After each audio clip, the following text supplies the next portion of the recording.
kiểm tra. Đang phía ngoài trung tâm khán phòng tiệc cưới hay đang dạo bước trên những nẻo đường xa xôi, hãy cùng nhau khẩn trương di chuyển trở về với trung tâm khán phòng tiệc cưới để cùng ngồi dự bữa cơm thân mật ấm áp chung vui với đại gia đình.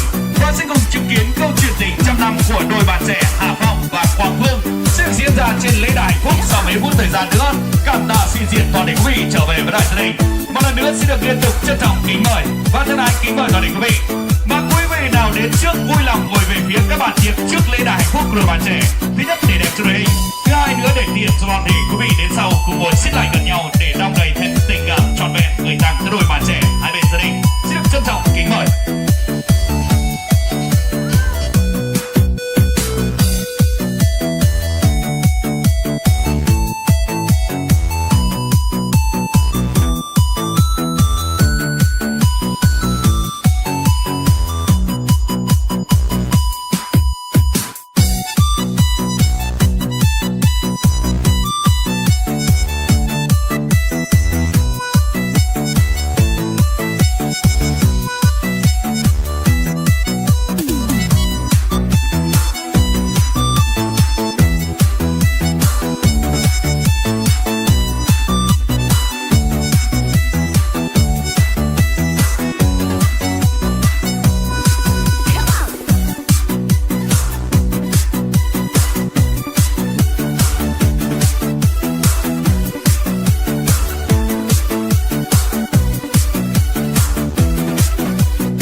Chào đón tất cả quý vị quan khách đang hiện diện tại khán phòng tiệc cưới ngay lúc này để chúc mừng và chúc phúc chồng chú rể Hà Phong sánh duyên cùng cô dâu Quang Phương. Xin được đỡ lời cho đôi bạn trẻ của hai bên gia đình được gửi tới toàn thể quý vị chúng ta lời kính chúc sức khỏe và lời chào trân trọng và nồng nhiệt nhất. Và kính thưa quý vị quan khách thân mến, và đúng thật thì con sông nào cũng chảy về với biển cả, cuộc tình nào cũng đến với hôn nhân và hạnh phúc gia đình. Và ngay lúc này chính là thời khắc trang hoàng nhất quý vị đang chờ đợi. Xin mời quý vị hãy hướng tới mắt quý vị ra phía cổng Thiệp Hoa, dành những tràng vỗ tay thật lớn và thật giòn giã để chào đón hai gương mặt rạng ngời nhất trong cuộc cưới năm nay. Trân trọng kính mời chú rể Hà Phong và cô dâu Quang Phương. Xin mời.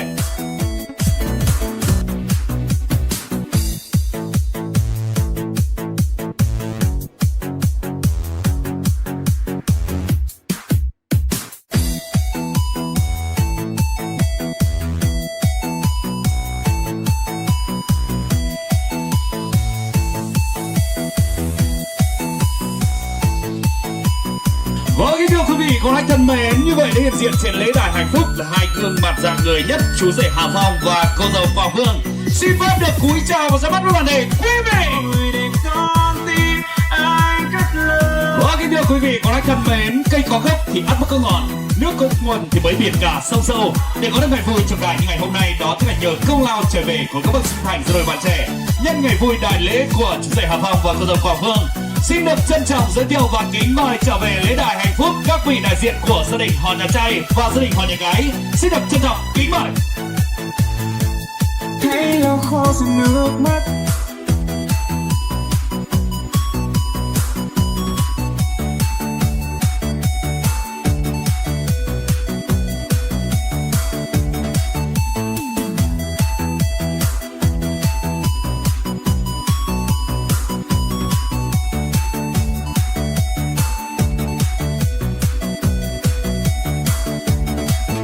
Đã hiện diện đông đủ trên lễ đài hạnh phúc, đó chính là một đài gia đình hạnh phúc nhất trong ngày vui trong đài ngày hôm nay.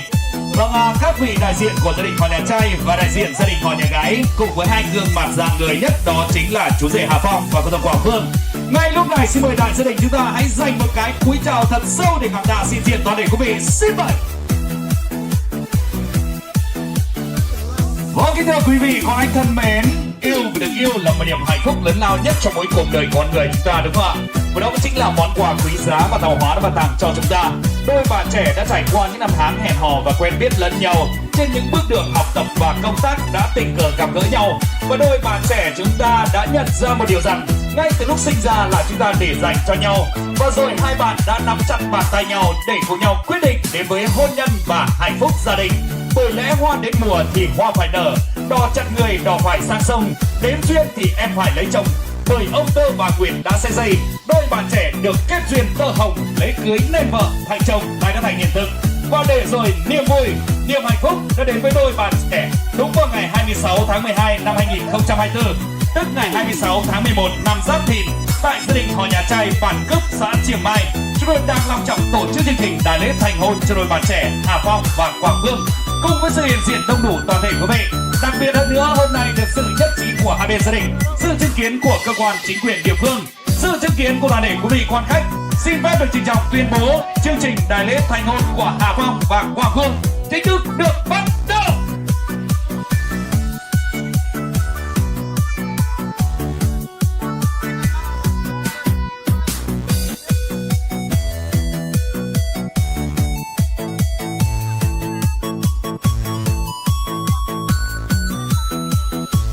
Vâng, kính thưa quý vị con anh thân mến, như vậy chính thức từ giây phút này đây, đôi bạn trẻ chúng ta đã đơn duyên chồng vợ. Xin cầu chúc cho hai bạn trăm năm hạnh phúc và mãi mãi bên nhau. Và xin cầu chúc cho hai bên gia đình từ nay đã có được dâu hiền rể thảo. Một lần nữa xin mời toàn thể quý vị dành một tràng pháo tay thật lớn nữa để chúc mừng hạnh phúc. Xin được cảm ơn những tràng pháo tay thật nồng nhiệt toàn thể quý vị. Sự hiện diện của quý vị là tình cảm tuyệt vời nhất đã dành tặng cho đại gia đình cùng với đôi bạn trẻ trong buổi trưa ngày hôm nay. Cảm tạ sự hiện diện toàn thể quý vị. Hôm nay hành động rất vui và vinh dự khi được sự ủy quyền của hai bên gia đình có đôi lời phát biểu. Trên chiếc số máy của mẹ phi nông, mà đi xúc gọi rất mòn đại sự ủy quyền không sòng phái phú gia tà nay. Mỹ quang cảm ơn Superman phi nông, các anh quang sáng hở xưng đội phóng viên trẻ. Đội phóng viên trẻ hôm nay phải nhắc lại ai em xình mi ó trắng liên sùng trùng nhớ bên luôn sùng biết tả nhớ tiếng nào bò mẹ phi nông chẳng phải xài mากกว่า bằng mèn quen quá cần. Phát khai nhị và chắc hạtเป็นหนาcủa mùa bia. Họ cho mà đội viên trẻ lén xứa nà lénผ้ามันหักกันvạn đây đây. Và sò cao lượn Superman phi nông du lại na lung tà du lại bàn. Các vùng bạn du lại phương bomกันthái lắm nữa xử lý biểu tượng có chuồn ở tây ân cho mà Superman phi nông hâu phật hảo hạt khăn mạnh dịch kín phát tay na kháchกันมาthì độ trên trướcกันกินข้าวให้เราเจ็บชั่วโมงตัวกันเชื่อกันอีกมวนเตือนก่อนได้เด้อ Superman phi nôngเด้อ. Và vừa rồi là những lời phát biểu kỳ ngắn tình cảm tới toàn thể quý vị. Một lần nữa không biết nói gì hơn thay lời cho chú rể cô dâu hai bên gia đình. Xin được cảm tạ xin diện toàn thể quý vị. Và ngay lúc này xin mời quý vị tiếp tục hướng tầm mắt của mình trở về lễ đại phúc của đôi bạn trẻ để cùng chứng kiến những cung bậc tình yêu lớn nhất của hai bạn. Xin mời chú rể và cô dâu hãy bước lên trên hai bước trân trọng kính mời. Vâng, kính thưa quý vị, con anh thân mến, đôi bạn trẻ chúng ta rất là đẹp đôi đúng không ạ? Và đã đến được bến bờ hạnh phúc vĩnh cửu của riêng mình. Và để đến được bến bờ hạnh phúc vĩnh cửu của riêng mình, đó chính là nhờ sự chung tay vun đắp mái ấm gia đình đến từ các thân sinh phụ mẫu của hai bạn. Và đặc biệt hơn nữa, đó chính là nhờ sự chung tay của đại gia đình để cầu chúc cho hai bạn trăm năm hạnh phúc và mãi mãi bên nhau. Nhân ngày vui đại lễ của đôi bạn trẻ thì gia đình gia đình bà Phong, gia đình anh chị Phúc Đoán, gia đình em Thanh Hùng có món quà tuyệt vời gửi tặng cho đôi bạn trẻ. Xin trân trọng kính mời đại dình trở về lễ đài hạnh phúc trao món quà tuyệt vời nhất của mình. Xin được trân trọng kính mời.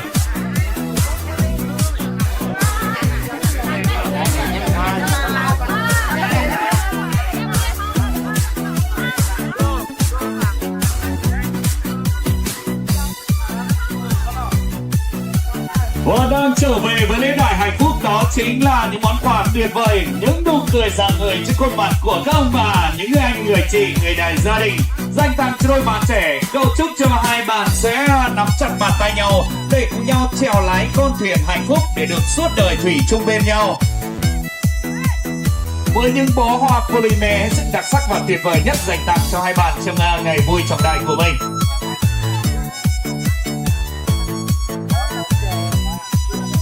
Xin được thay lời cho chú rể cô dâu, xin được cảm tạ những món quà tuyệt vời đến từ đại gia đình dành tặng cho đôi bạn trẻ trong ngày hôm nay. Và kính thưa chú rể và cô dâu thân mến, niềm vui niềm hạnh phúc sẽ luôn được trọn vẹn và đong đầy rồi, đúng không ạ? Và tuy nhiên ngay lúc này để minh chứng cho tình yêu của hai bạn, xin mời hai bạn hãy tay trong tay bước đến bên tầng tháp đi để cùng nhau rót cho đầy ly rượu hạnh phúc nhất trong cuộc đời của mình.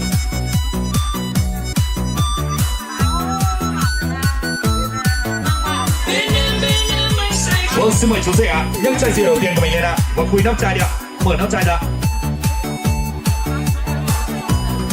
Để minh chứng cho tình yêu của hai bạn, vâng, những ly rượu thật nồng ấm, những tình cảm thật ngọt ngào, hai bạn để cùng yêu thương nhau. Mở nắp chai ra trước ạ, khui nắp chai đi ạ.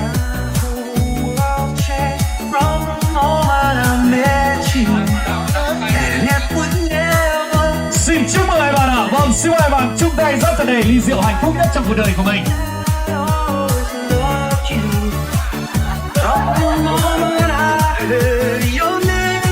Vâng, một màn pháo rất tuyệt vời đúng không? Đang hòa quyện cùng với làn khói huyền ảo và kỳ diệu trên tầng tháp ly để minh chứng cho tình yêu của hai bạn với những dòng rượu đang chảy xuống, được ví những dòng suối mát cho tô điểm thêm hương vị cho cuộc sống của đôi bạn trẻ, để rồi sau này luôn chảy mãi trường tồn theo thời gian và năm tháng để được hạnh phúc bên nhau trọn đời thủy chung.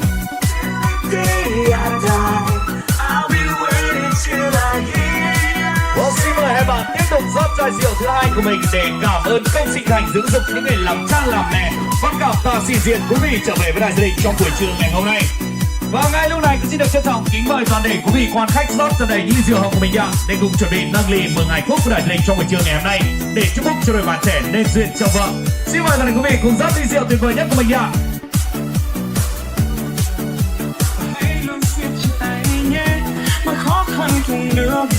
Vâng, xin mời hai bạn nào rót xuống những ly rượu thật nồng ấm ở dưới để cảm ơn công sinh thành dưỡng dục những ngày làm cha làm mẹ, cảm tạ xin diện toàn thể quý vị. Một lần nữa xin mời quý vị rót ly rượu của mình nào quý vị ơi.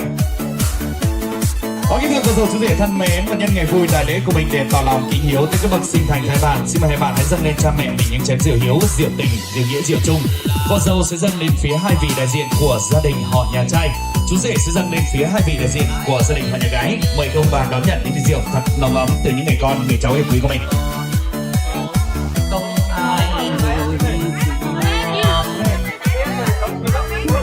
Và xin mời cô dâu chú rể cũng dâng ly rượu của mình lên ạ, và trở về vị trí của mình ngay bên cạnh cha mẹ yêu quý của mình. Và rượu hồng thì kết nghĩa phù thề, tinh chân nồng thắm để duyên về với nhau. Xin mời chú rể cô dâu quay mặt lại với nhau ạ, dâng ly rượu mình lên và ngoắc tay lại với nhau, cùng uống với nhau một ly rượu giao bôi để được suốt đời thì chung với nhau. Xin mời. Cảm ơn cô dâu chú rể rất nhiều. Xin mời cô dâu chú rể hai bên gia đình dâng cao ly rượu lên ạ, dâng cao ly rượu lên ạ, dâng cao lên ạ. Xin mời toàn thể quý vị quan khách dâng cao ly rượu lên ạ quý vị ơi. Có đứng dậy không ạ? Vâng, xin mời toàn thể quý vị vui lòng trong 10 giây dâng ly rượu và đứng dậy được không ạ? Xin mời toàn thể quý vị quan khách ạ. Những ảnh đẹp toàn thể quý vị đang được phát sóng trực tiếp tại kênh YouTube Khám phá Tây Bắc cũng như các kênh fanpage Facebook của toàn thể quý vị. Vâng, và chúng ta sẽ cùng đếm 1, 2, 3 xô, 2, 3 xô, 2, 3 chúc mừng hạnh phúc. Phía quay gắn vòng giữa trung tâm đó, có nghe rõ không ạ? Xin mời quý vị ạ. Chưa nghe rõ. Di chuyển giúp một bộ âm thanh xuống ngay sát mâm bên cạnh. Quý vị ơi, bên này hô to hơn, bên kia hô to, vặn loa bên kia to hơn một tí nữa. Quý vị ơi, khỏe lên một tí, xem nào đông người này lớn lên ạ. Cả nhà mình ơi, 1, 2, 3, 2, 3, chúc mừng hạnh phúc. Xin mời toàn thể dẫn thể hai bên gia đình xung vầy lại với nhau. Xin mời toàn thể quý vị quan khách cùng cả niềm mừng hạnh phúc của đại gia đình trong buổi trưa ngày hôm nay. Xin được chúc cho hai bên gia đình từ nay sẽ ngày càng keo sơn gắn bó và thắt chặt hơn, để chung tay vun đắp mái ấm gia đình cho đôi bạn trẻ để được hạnh phúc mãi mãi bên nhau. Và xin được cảm ơn chú rể con dâu hai bên gia đình rất nhiều cùng trở về lấy lại hạnh phúc diện kiến toàn thể quý vị. Ngay lúc này xin mời đại gia đình chúng ta trở về từ bàn tiệc cùng ly với quý vị và đón nhận những lời chúc phúc tốt đẹp nhất. Cảm tạ xin diện quý vị trở về với đại gia đình. Xin được trân trọng kính mời. Chào nha, đây là cháu của tôi đang